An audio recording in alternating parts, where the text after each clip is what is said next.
Bone marrow is one of those old school superfoods that's packed with healthy fats, collagen, and nutrients that support your joints, skin, and immune system. It's rich and satisfying in the best way. These are grass-fed beef marrow bones. I'm just gonna lay them out in a baking dish. There's no need to drizzle olive oil.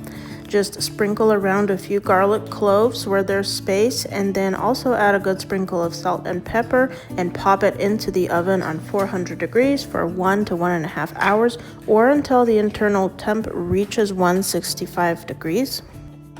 While those bones are roasting, I'm just gonna throw some eggs into the egg cooker.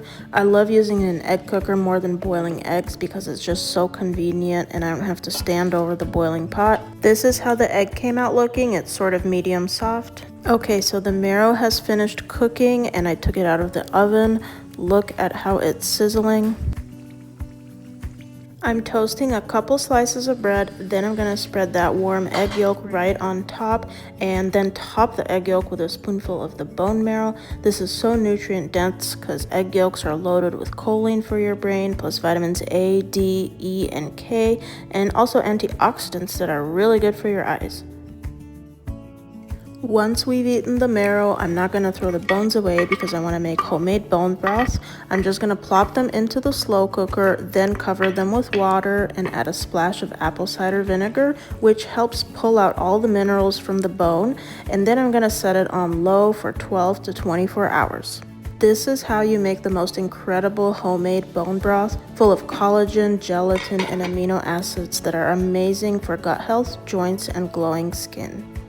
It's been 18 hours since I put them in and the bones have given up everything they have, so now it's time to discard them.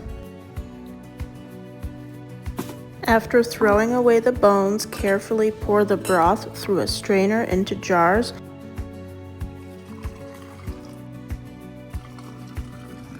Look at that rich golden color. Homemade bone broth like this is just pure liquid gold, so much better than anything from a box in a store. It's gonna become jello once it chills in the fridge, but you can microwave it and drink it or use it for cooking like making rice or making quinoa instead of using water. I hope you enjoy and check out the recipe in the description.